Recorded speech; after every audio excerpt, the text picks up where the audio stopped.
Hello, hello, hello. Hello, check. Monitor up. Nun sau lê mi pe dong hai, chẳng quy ngai chẳng quy tu lal pa. Email tu loving versingal ro.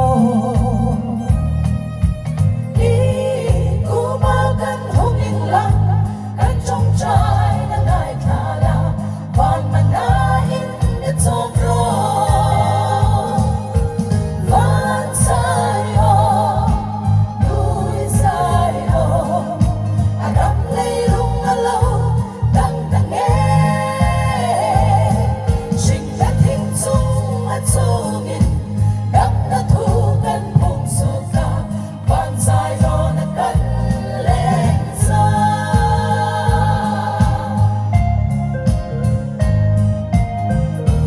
lal parong bo na ahin shin hui chu thi san ana shin na thar rin rong chu bo le na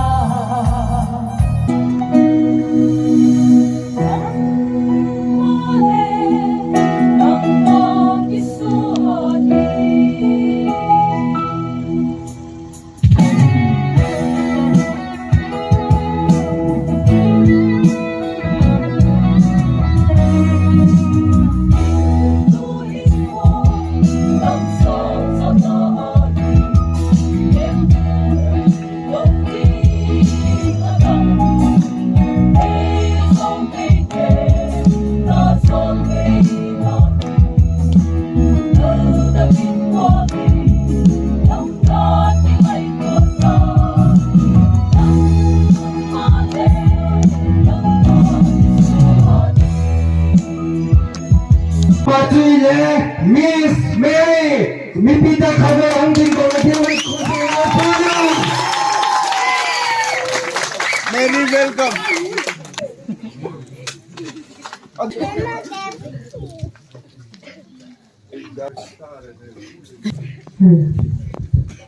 Sa planning siguro ng pagkain patu papatin lo pinapiwa ene sulti tak zedhi tichu kala sakma ka bagyan thegian lan tuita ka loite to hongi sazo anne din achi de tile unela le mi thina la make wada thang ka tenamo anala ne awti keile sasang paneo ahi ti hoize khan ki mala phak lo de kanon ka support sile kanon pu pai hile ki gen som na thui lo in ka ko som member te ni je ka ngai ko gi ka je ka kan ka honga pai ta chale lo welcome mo la bonus ni ki pa thu ka ba gen hi mi je pan pai ta hi la ang lai ka sanna ti la phi lo pin din sang ka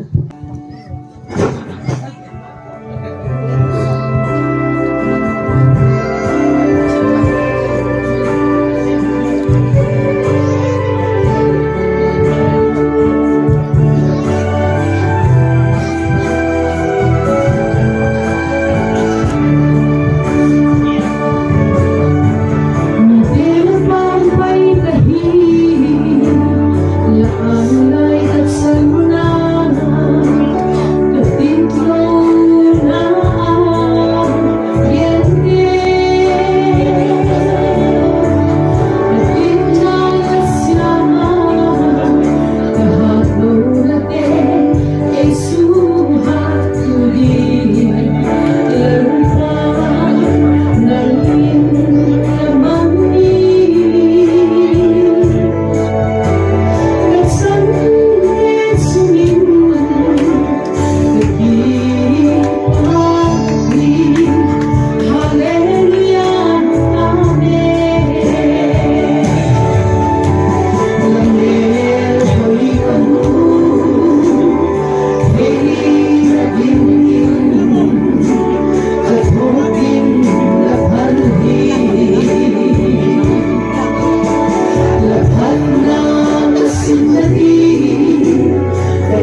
da che digin avel velin ge sagoi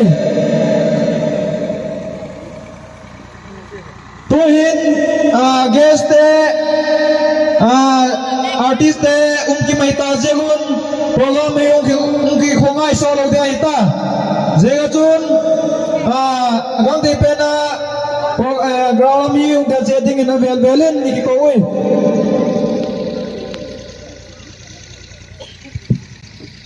तो ही प्रोग्राम के पनवांग वांग हिता Hong ki pat ko ni kanu to ko hi ji kanu min in khamen ji ji hong wa ge ji ho ji pat lo deu tu ni za kan point shell ka lo di dio to won hang mel hoi ta la sathiam sai hi a ong na lai hi Pathin cho huy de dingin. Hallelujah te la kom se de ke. Lo ja ma ke ngoi chim ja ma. Ông gái ya ki gai jing jing ba chu. Mi hang le sa ha o jong na. Ha te Israel se pray de ki ja te. Wa jing jong chu wa ta jong sing da.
Nalpan hong phai pi kita pha muthim jikin amasa penin pathin lokna to henlang tuni huna tu zanuna I program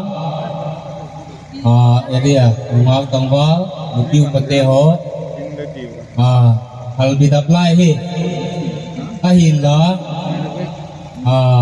jo tu bang macha ge lovin tuni huna hin jita musical night program dahun mantam taku musid lamahin program yang upiji pun mipite cungin nama sapenin ifak tu kebagian lah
Kaya ki phalam ma artist min thang thak ke to la bak sok hom ni bang chu ka gen giặc lệ cha riêng lệ bắt thiên trôi hồi thì lệ bắt thiên trôi hồi nan thiên trôm này lâu thì làm sao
Chiến quay tàu này.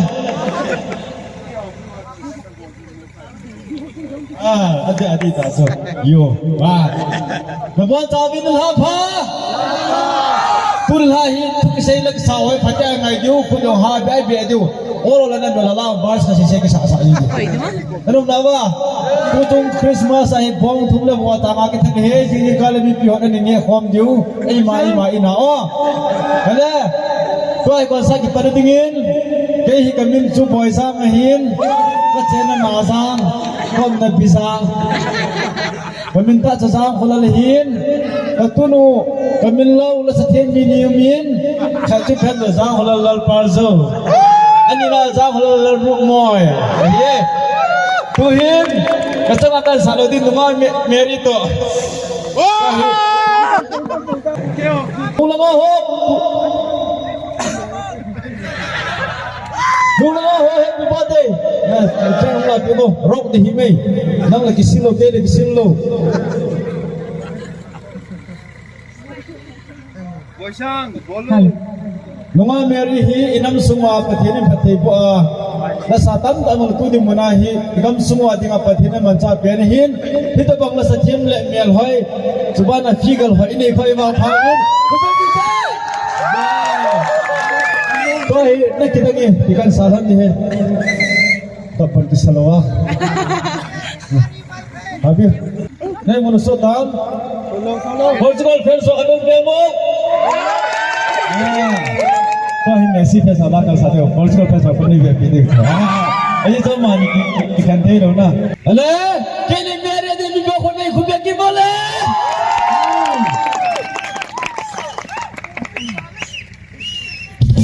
Yeah.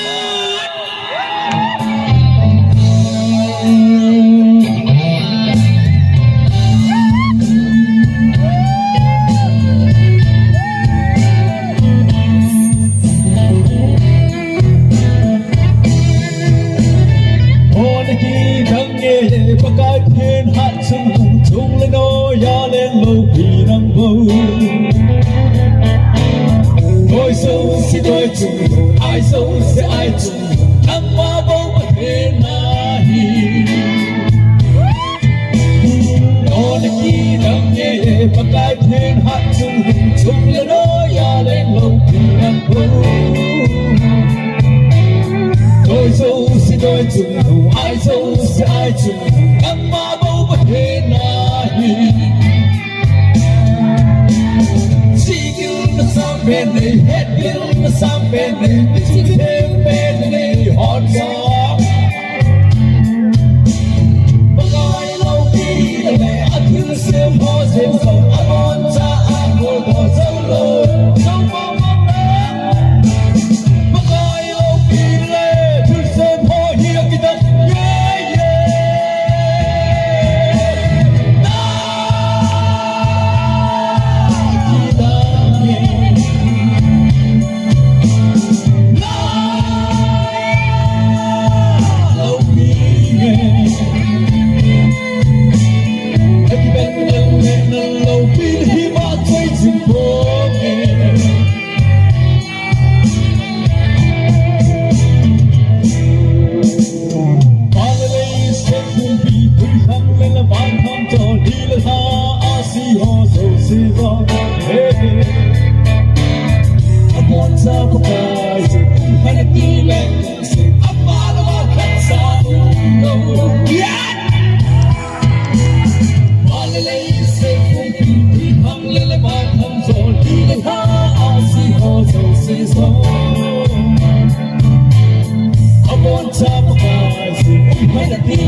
Wingala hong tolhan langa hi kol pa to langa hi lam ne hido para thimu to agi kal hana sikhare ong ai wang kol pa to imua hong leng ja lam ne hin tu se na tum ki nei ji along to haw ma jing ai wa ta I ma ta lo thei lo lam ne hin tu thienu ko ma te yen ti ji pa ka loi ka no chen mà ta xây đâu, mua bản thân là khát qua cho anh một cái sao hung liền gì à, lâm nên hung tung sẽ năng cái này gì đấy, lâm nên hồi đầu hung lo ham bây giờ bây giờ bao giờ xây thì xây anh xây cả, ít bên xây em được, phát triển là đâu nè.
Ini pusat kile, itu memang lele apa kamu?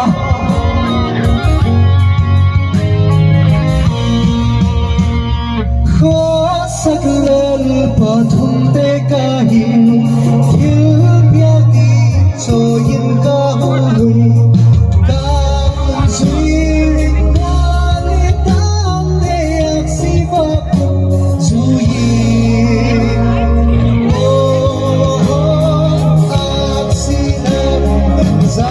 Aksi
Kagilap na,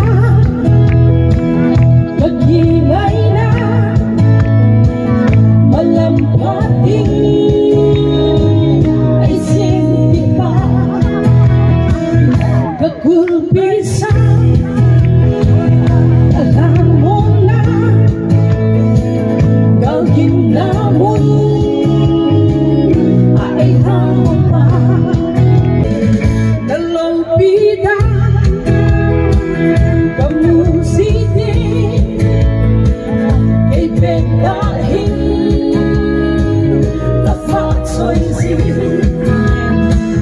fatsoy lofa hasan nilo nalompida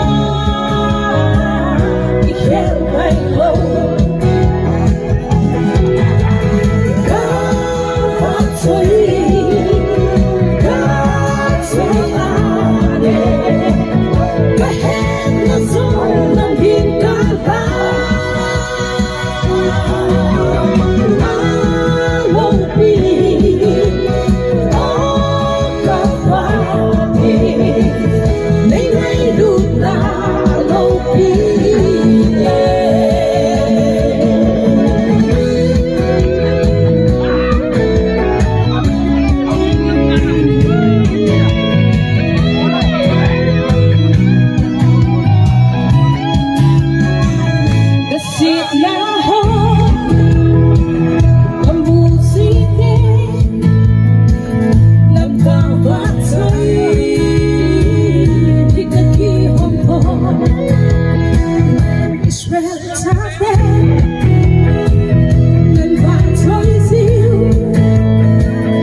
Paghilan pa ito kung saan si Chantala. Wow.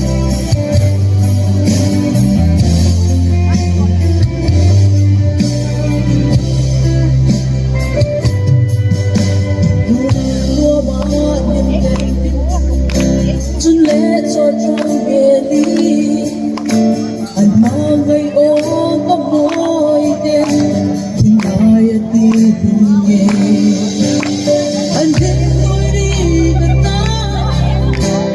Gõ để không bỏ lỡ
Amasan untuk belanting un pale pat pai pitu sohe nalal pat janganlah.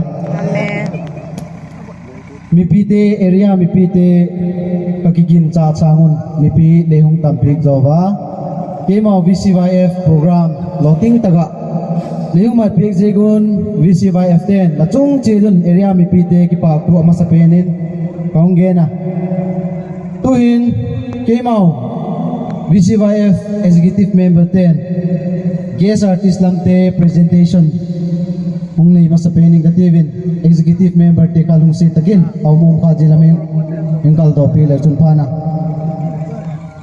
agi chai chan ileng tagong kiken khom dingin ilanga ham ham lo chun ki pa min e designation ni henai lo le omai ti ba keu pali keu le introduction aban banin ki bol kativin ki kai le VCYF secretary kahi chairman pa hi de insung boy na zigin ahong thipu tuhin abana pan bang po sa tugay mayong getsin pila ki pa kumini ki kahi le VCYF lama information secretary kahi ki kahi le VCYF lama vice chairman kahi Assistant Secretary Tangwal Naupu Ang Lo hai Assistant Secretary Juile Tangwal Naupu he Treasurer hile Nungak ting mo na he Tuhin pakat kada kudok jing lovin aleng tukun GSRTC sika lungsi takin stage lamin yung pig jing ne chun ki pa kumine hung kitim agom lamin kong bol jing go do he ama sa penin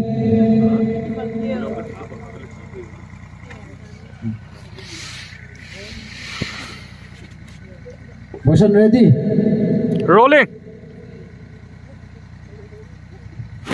artist ten lungsi taksa langai team now came out VCYF10 kong do no mo chile volume 2 second step adingin Tele pumin sumhol na income aduhe ahibangin ka income sangon expenditure hi len jogulin ang umta hijing male na maule pathin na lasip now ki maule ki thupi now tin ilangai pigun la ki maule ka thi kam khamin to male ji envelope hi ka shipping num ji gun kong ko he ama sa penin Tangwal hino mama alahi talo Chief Host Pa Boyzan lungsi takin kubeng itiwe mipiten aban kita nungak Mary Vaipe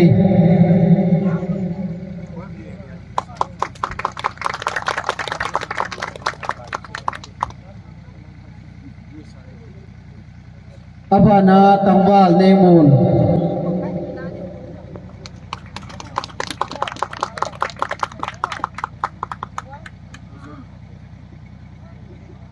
Aban kita Tangwal Kennedy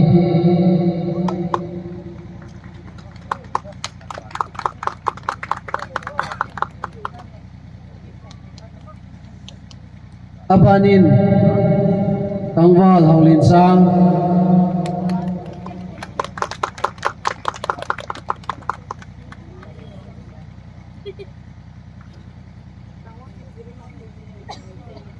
Aban kilin nungam mancing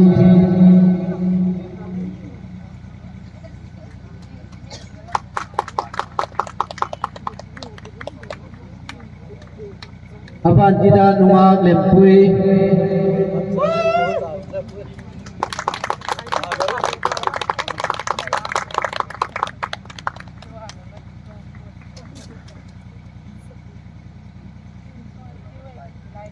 Tuin foto khalbe wakilang katibin tan mangoi tin pathin kumpha pha phai pi ban chisanga hojal phazoi ki man khom kil kini min nga jingoi tin tanon ki kop jingoi tin tunin na program gono hoyin subana tia sound te jong ki pathu kan se me le pau thim na kap tenga ka si thim no jeni ne se pi gan la to hin kin lan sang ka ting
pasna ni tu le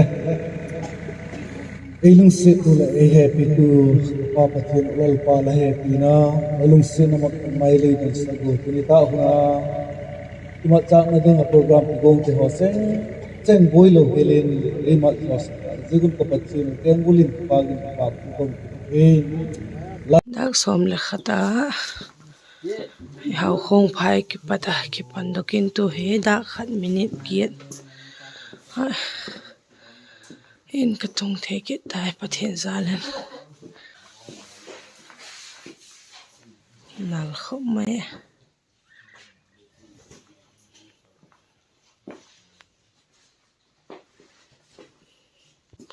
mai ho be ho the squash